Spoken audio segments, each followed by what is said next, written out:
Ladies and gentlemen, good afternoon. I am Alexandros Benos, the CFO of CENERGY Holdings, and I welcome you on this hot August afternoon to our 2026 first semester financial results conference call. Let's see first our major highlight points of the semester that has just ended. So, first of all, we are in a record backlog figure following IPTO's frame agreement on the North Aegean and Dodecanese interconnections. The project execution was very good in the semester, delivering high margins in most projects. We continue to build up capacity since our backlog is expected to grow even further. The returns to our shareholders remained attractive, and our leverage profile is also solid even after expending a significant amount for CapEx in the first semester. The numbers that are highlighted in our press release and in our financial results are as follows. First of all, we have an increase in revenue of 13% year on year, above the threshold of 1 billion at a level of 1.15 billion euros. This higher revenue actually doubles in terms of profitability delta, and we have an increase of the operational profitability of 26% compared to the first semester of 2025, reaching a number of 216 million euros. Again, that once more, it shows that our focus is on value and not on volume. Margins remain high, around 19%, almost 200 basis points higher than the corresponding semester of last year, slightly lower than the 19.7% that we had in Q1, as we had already forecasted. The introduction of land cables extra capacity in Thiva and Eleonas has driven slightly down those margins, since in Q1 we had a disproportionately high percentage of offshore cable in our revenues. Our backlog reaches 3.9 billion. This is mostly due to the IPTO interconnection of the four interconnections in Greece, which is valued at 1.15 billion. I will come back to it in a while. CapEx for the first semester was 165 million, an important number, with 67 million out of which were in facilities outside Greece. We reiterate in that way our commitment to a global positioning, both for our cable segment that is expected to start its US operations in the second semester of 2027, which means 12 months from now, or a little bit more than 12 months, 12 to 13 months from now, as well as the new pipes facility in the UK.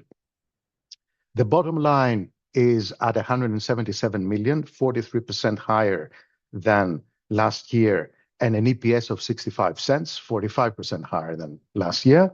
And given these very strong results of H1 and the growing backlog, the company has decided to upgrade its full year 2026 guidance for operational profitability to 390-420 million range of adjusted EBITDA. Let's look into a little bit more detail the figures for 2026, starting from revenue. As I said, the revenue exceeded 1.1 billion. The strongest change is found in the cable products business unit at 352 million for the first 6 months, a 20% increase from the corresponding semester of 25. But the larger share of revenue is, of course, in cable projects, more than 40% of total revenue, and this is the most profitable segment, as you all know. There is a strong increase in steel pipes projects of 13% in money terms. The only constant part of our business line is hollow sections, but as I told you quite often in the past, this is not a focus point for our group. It's more of a continuing business from the 20th century years of Corinth Pipeworks, and it's really a very small part of the Corinth Pipeworks business right now. The sales are dispersed. Of course, the larger part is still found in Europe. We're a Europe-centric company. More than 60% of our sales are in Europe for the last 2 years. The rest of the world has shown quite a considerable increase. It now takes 14% of our sales from 7% in the corresponding semester of 25. The US is constant at around 7%. And the increase of 13% of revenue, as I said before, has led to a 26% increase in operational profitability at 216 million. That operational profitability is further boosted by 7 million euros of a positive metal result for a total EBITDA of 223 million. Of course, that metal result, as you all know, is only an accounting profit number, and it's not considered to be a recurring amount. Now, how do we go from last year's first semester to this year's one? It's really the cables providing most of that change in the profit before tax, 52.3 out of the 53.5 million change. The SG&As are higher as sales have increased, but also as labor costs have gone up. And this is partly due to our good performance in 25, which led the company to really contribute and give some bonus payments and incentive payments to our staff. Because as we always say, the most important part behind our factories and our products is our people. And the company wanted to congratulate the staff, all the labor, both workers and white-collar workers in the group, congratulate by some extra payments for the good performance of 25. Now, the operational profitability, of course, trickles down to PBT at 177 million, and that, of course, also trickles down to a profit after tax of 138 million, 45% higher than the corresponding semester last year. Most importantly, however, it is the view that we have on our backlog. The first reading of the numbers show just a 500 million increase from December 2025. You all know the projects that we have announced in the first quarter, the project in the Netherlands and the project in Poland. But a much more important landmark for us was the frame agreement that was signed between Hellenic Cables and IPTO, ADMIE in Greek, of 1.15 billion, which relates to the connection of four important connections in the northern and eastern part of the Aegean. First, the connection between Thraki and Limnos, then between Lesvos and Limnos, Lesvos and Chios is the third one, and between Kos and Rhodes, the fourth one. These are really strategic projects for the country. The project includes almost 700 kilometers of submarine cables and another 230 kilometers of land cables. It's an EPCI project, as we call it, a turnkey project. And we are very confident that there is more to come in project awards until the end of the year. Now, how is this backlog distributed? In cables, the backlog is really European and Greek, and it's a large part, the largest part of it is interconnections. A smaller part is offshore wind farms, and that is important because the interconnections give us much more stability and visibility for the future. We have clients in interconnections, which are semi-public entities that do invest a lot in important projects for their countries. They are much higher, they have much higher credit worthiness than offshore wind farm developers, and that gives us a much better degree of confidence for the visibility of our backlog. For the steel pipes backlog remains around 500 million. 500 million is almost a year and a half of revenue, and it is this year concentrated in the Americas and the rest in Europe, and it is diversified, I would say, evenly distributed between oil, natural gas, hydrogen, and a small part in CCS, around 10%. Given the backlog that we do have and the growth that we do want to achieve in the medium term in the future, we have spent an important amount of money, I would say 165 million in the first 6 months, to support that next growth phase of the group. These are all strategic investments split between cables and steel pipes, with cables having the lion's share. 50 million was spent for the new Maryland plant in the US, and another almost 90 million spent for Corinth and Thiva, the two factories in Greece. These two last parts were concerned, actually, the optimization of the new capacity that we have installed since 2024, whereas in the US, the story, I've described it quite often in the past, it is getting a local base for that important, large and growing market for cables in the US. Then there is another amount of almost 30 million, which was spent by the steel pipe segment. The largest part being the acquisition and the start of recommissioning for the Hartlepool LSAW pipe facility in the UK. Now, that is also an important project for us. It gives us additional capacity in LSAW pipes. And as I will make a little bit clear in a while, the LSAW pipes are the most valuable projects for the group and for, globally, not just for us. And it's also a door to a very interesting market, which is the UK for us. So the capex is spent, but it is spent to support the next growth phase of CENERGY. Despite that capex, the leverage remains very manageable at 1.1 times EBITDA for the 6 months. Clearly, there is an increase of almost 180 million from working capital, which translates to a 230 million difference in net debt. We expect these figures to normalize by the end of the year and the leverage to hover around the level of 1 times EBITDA by the end of the year.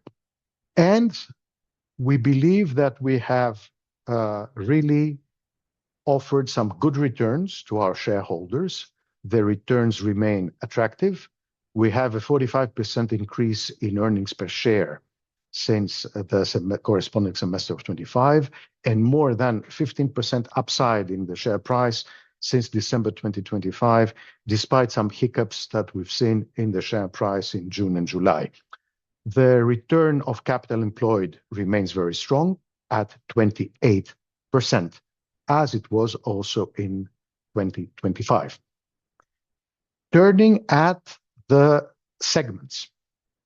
Clearly, as I said until now, the important contributor of CENERGY profitability and growth up to now is the cable segment. We have a turnover of 842 million of sales, most of it in projects, so more than 50% in projects, and the rest in products. That turnover is converted actually to 164 million of operational profitability, with margins reaching 19.5%. This average margin includes both the margins from projects, which, as I stated quite often in the past, are above the 20% mark, and the margins from products which are lower. So we have an average of 19.5%. The increase of 36% in EBITDA is, as is clear, due to the disciplined and successful execution of important projects for the segment, as well as trying to give the best and the most profitable solution, the most efficient solution for cables to our clients. Working capital has increased, of course, by almost 170 million since December.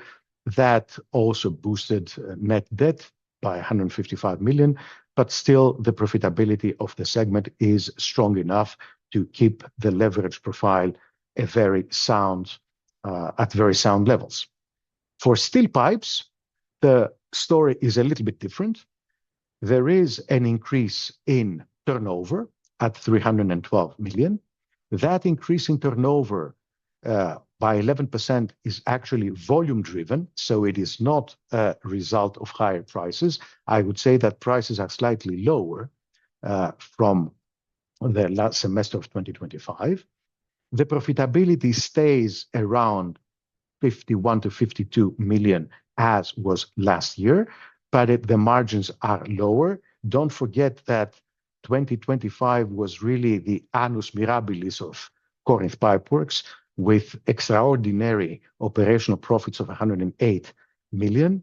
This year, we are keeping close, I think, to those levels, but we are not supposed to actually reach those 108 million, but it's still a very strong year for CPW, despite the fact that the market does not really enjoy the positive tailwinds that you have in the cables segment. Let's turn now to, I think, the most important part of this presentation, which is the outlook for the rest of the year and for 2027. I would say that starting from cables, that the most interesting growth themes for cables are as follows. First of all, the transmission projects. HVDC, subsea transmissions, these are the most attractive profit pool for cables, not only for Hellenic Cables, but also for the other cable operators. The growth is driven mainly by the European interconnectors, the export cables of offshore wind farms, some island interconnections, like in our case, and grid security. And margins remain structurally superior to other cable businesses. We're talking about margins which are close or higher than 20% for all of the competitors and ourselves. And the importance of that growth point is that it will remain. It is driven not by a fading choice in energy sourcing, but from a much more stable choice of energy stability and energy resilience. The second growth theme, which evolves, the second major growth engine for cables, is AI and data centers. And they emerge as that growth engine, not only as an electricity story, but also as demand for fiber optic cables, for connections of the data centers to the grid, of upgrades to the transmission mechanisms. And that is an important step because it gives, at least for us, a very good argument for our North American foothold, because the data center story is much hotter in the North American continent, and that's where a large part of the demand is expected to come. Third point is the modernization of the grid. The International Energy Association actually has identified that grid congestion and delays in connections are one of the biggest bottlenecks to the energy transition. And that's why utilities in Europe and in North America, they accelerate investments in transmission networks, underground cables, especially for areas which are struck by tornadoes or by large physical phenomena.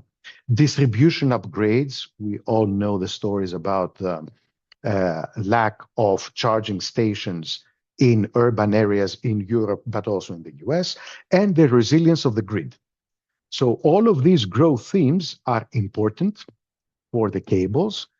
The geographic winners, I would say, are in Europe, the offshore wind in the North Sea, the interconnections in the Mediterranean, and the grid reinforcement programs. Whereas in the North America, it would be data center, upgrades in the grid, and medium and high voltage land cables, since submarine is much rarer in the US, as you all know. So what is the key takeaway of our outlook for the next year and a half? We have a very strong demand from the grid and high quality earnings from transmission projects. So the growth thesis is now broadening. It's not anymore renewables and electrification. It's becoming AI, data, and electrification. And this is important because it gives us a much more stable and a wider range of possible projects for Hellenic Cables in the future. Steel pipes is a slightly different story, as I said. Steel pipes, first of all, it's clear that Corinth Pipeworks is playing a role as a top tier 1 player. It's not there to target every new pipeline that will come up in the Middle East or elsewhere. So to be very clear, Corinth Pipeworks is not really targeting the pipelines that you might have read about in the news and which are planned in Saudi Arabia or the Gulf. For many reasons, one of which being that these countries have their own local producers. There are already 7 or 8 different steel pipe factories in the Middle East, in the Gulf, and we're also talking about onshore pipelines, which are clearly lower margin bringing than the offshore pipelines. Secondly, with our acquisition of the UK facility, we are putting a lot of interest in the LSAW market. Now, the LSAW market, the market for pipelines which are welded across the pipeline, so it's not a spiral welding, it's a longitudinal welding, is the most profitable and growth promising segment of the oil and gas pipelines. Geographically, we would say that the projects are concentrated in the US Gulf Coast and in the US in general, and also, of course, in Asia. Now, in the former, we have a very good positioning, whereas in the latter, in Asia and in Saudi Arabia, as I told you, we are not that much interested for projects there. But the market volume is so large, actually Global Energy Monitors talks something about more than 200,000 kilometers of gas pipelines in development globally. So half of them are in areas where we are present and in areas where we are leaders. So that part of the story is enough to keep us growing for the next medium term. Secondly, LSAW drives a lot of projects that are related to LNG and energy security. Clearly, it is related to the local changes that happen in the transportation of oil in the Middle East, but we are, as I said, will not be present there. The margins are very attractive for LSAW, and they are attractive for booked and for high-spec players. We are not trying to underwrite the margins in order to get some business. The level of quality and the level of delivery that Corinth Pipeworks is offering to its clients, which are all the major oil and gas companies around the world, means that we can keep margins to a good, sound double-digit levels, even though we will not be, of course, able to reach the 19% and the 18.7% that we had in the past. In a nutshell, the LSAW market is not a broad commodity market. It is a selective market, a market that is working on tier one oil and gas approvals, on strong backlog, on high utilization, on the ability to, excuse me, to actually pass through a part of the steel cost to the final client. And CPW is very well positioned to take advantage of that market. Third point in steel pipes is the UK market. Actually, the UK market is a very interesting situation because our acquisition in Hartlepool has actually allowed us to enter a market which is closed, quote unquote, to everyone else.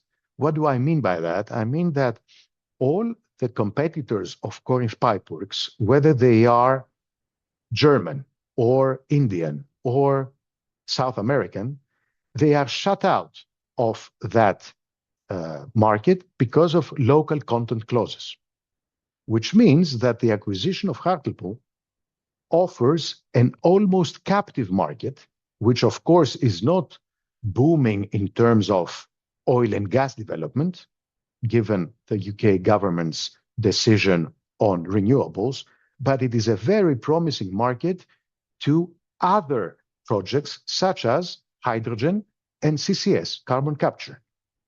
And also, it is a very good opening for the transatlantic market due to the proximity to the US. So Corinth Pipeworks will continue to select projects in a disciplined way. Some important awards are on the way, and hopefully I will be able to say more during our next meeting in November. But it's always the focus of Corinth Pipeworks is disciplined execution, niche projects, and really exploiting our top quality producer of steel pipes. The combination of very good H1 results and a growing backlog has led the company to upgrade our guidance for the end of 2026 by 20 million in both ends of the interval. So we are now forecasting that our operational profitability will be between 390 to 420 million for the year, with the usual assumptions, of course, a smooth execution, no material deterioration in the availability or the cost of key inputs, that the demand remains healthy for products, and that we have a limited impact from major geopolitical risks. I will finish the presentation with our financial calendar. Our next appointment is for mid-November. In 16th of September, of course, we will publish our interim report for the 6-month period of 26, but mid-November, we will have our appointment for the Q3 trading update. And then early March 27 come the full year financial results, with the general meeting following at the end of May. I now turn back to our operator to start the Q&A section. Thank you very much.